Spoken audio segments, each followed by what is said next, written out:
Hello everyone. मैं पहले ही बता दूं, आई एम सो सॉरी कि मैं ये प्लेलिस्ट शुरू करके पता नहीं गायब ही हो गई। लेकिन अब मैं इसमें रेगुलर होने की पूरी कोशिश करूंगी। जैसे कि आपको पता है, इस प्लेलिस्ट में हम क्लास 10th मैथमेटिक्स के इंपॉर्टेंट क्वेश्चन डिस्कस कर रहे हैं फॉर बोर्ड्स के लिए। तो चलिए नेक्स्ट इंपॉर्टेंट क्वेश्चन देख लेते हैं, जो कि प्रीवियस ईयर क्वेश्चन में बहुत बार पूछा गया है। बताइए कि परिमेय संख्या 6/15 के दशमलव प्रसार शांत है या अशांत। हम लोग कैसे चेक करते हैं कि शांत है या अशांत? अगर 15 को 6 से भाग देने पर अगर भागफल मतलब शेषफल 0 बचता है तो हम बोलेंगे शांत। और अगर कुछ बच जाता है, चलता रहता है, वो ख़त्म नहीं हो रहा है भाग डिवाइड करने के बाद, तो हम बोल देंगे अशांत। ठीक है, तो यहाँ पे हम एक काम करते हैं। यहाँ पर अगर आप देखेंगे ना, तो ये जो है ना, ये डिवाइड कभी ख़त्म ही नहीं होगा। इसका मतलब क्या है कि 15 को हम लिख सकते हैं 3 × 5, जो कि 2 टू द पावर n और 5 टू द पावर m के रूप में नहीं है। जिसके कारण क्या है कि परिमेय संख्या 6/15 का दशमलव प्रसार अशांत आवृत्ति होगा। जैसे कि मैं आपको बताती हूँ, 6/15 ना, यहाँ पर देख लो, 6/15 का मतलब क्या है कि 15 को आपको 6 से डिवाइड करके देख लेनी है। तो ये तो जाएगा नहीं, तो 0 बार चलाएंगे हम, तो ये 6 नीचे आएगा, फिर पॉइंट देंगे तो ये 0 होगा, और ये हो जाएगा 4 बार जाएगा ना 60।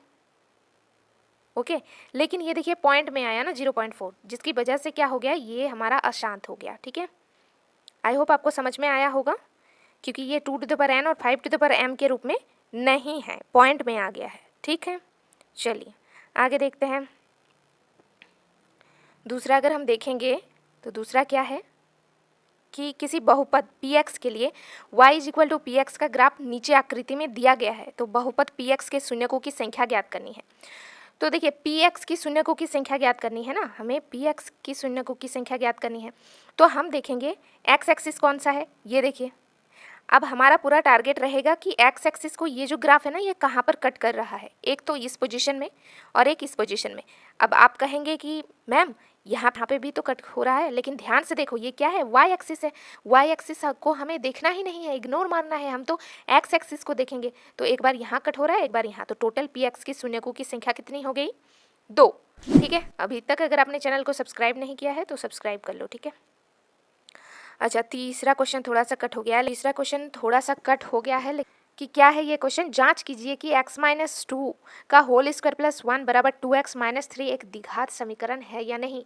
तो इसका हल देखिए जरा, x-2 का होल स्क्वायर प्लस 1 बराबर 2x - 3। अब हमने इसको तोड़ दिया a - b के होल स्क्वायर में, तो a² - 2ab, तो 2ab का मतलब क्या है, 2 × x × 2, तो अल्टीमेटली हमारे पास 4x ही आएगा, और इधर माइनस है तो -4x + 4, क्योंकि b² मतलब 2 का स्क्वायर है ना। अब इधर आ गया +1 और ये 2x - 3। तो हम क्या करते हैं, इस 2x को और ये -3 को उस साइड लेके चले जाते हैं। तो x² - 4x + 5 - 2x, और ये +2x को साइड लेके गए तो -2x प्लस -3 को उस साइड लेके गए +3 बराबर 0। अब इसको हम लोग सॉल्व करेंगे। तो देखो, ये x² और ये हमारा जाकर -4x और -6x, और ये +5 और ये +3 मिलके हो गया +8। तो अगर ध्यान से देखो तो हमारे पास क्या निकला, ये ना x² - 6 है, x + 8। तो हम क्या लिखेंगे कि यह ax² + bx + c बराबर 0 के प्रकार का है। तो हम कह सकते हैं, जब इस फॉर्म में आ गया तो हम लिखेंगे अतः दिया गया समीकरण एक द्विघात समीकरण है। समझ आया? चलो नेक्स्ट क्वेश्चन देखते हैं। नेक्स्ट क्वेश्चन है हमारे पास, मान निकालिए cosec 31 degree minus sec 59 degree. ये क्या बात हुई, हमें तो 90, 45, 60 इन सब के बारे में पता है ना। 31 और 59 का क्या बला है, देखो। कोसेक 31 डिग्री को हम लिख सकते हैं कोसेक 90 डिग्री माइनस 59 डिग्री। क्यों? क्योंकि हमें पता है कि क्या पता है हमें, बताओ कि कोसेक 90 माइनस थीटा क्या होता है, sec theta. Cosec 90 degree minus theta बराबर होता है सेक थीटा। ये चीज आप नोट कर लीजिए, इतना आता है समझ में। तो हमने लिख दिया कोसेक 90 डिग्री माइनस, अब 59 कहाँ से मुझे मिला, तो 90 से अगर हम 59 को माइनस करेंगे तो हमारे पास 31 आएगा। ठीक है, मैं आपको ट्रिक बताऊं तो यहाँ पर जो 59 डिग्री है ना, वही आप लिख दीजिएगा, तो अब अल्टीमेटली 31 आ जाएगा। तो आपको इतना सोचने का भी जरूरत नहीं पड़ेगा। अब हमें पता है cosec 90 minus theta sec theta. अब सेक थीटा की जगह पे 59 है, तो हमने यहाँ पर 59 लिख दिया, और माइनस सेक 59 तो है ही। अब sec 59 degree minus sec 59 degree is equal to 0।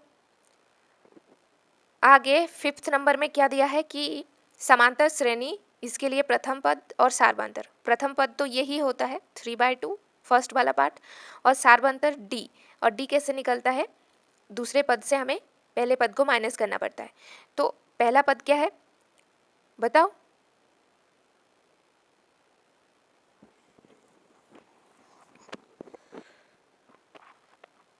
तो हमारे पास दूसरा पद क्या है देख लो, हाफ 1/2, तो 1/2 से माइनस किया -3/2, तो हमारे पास आया -1।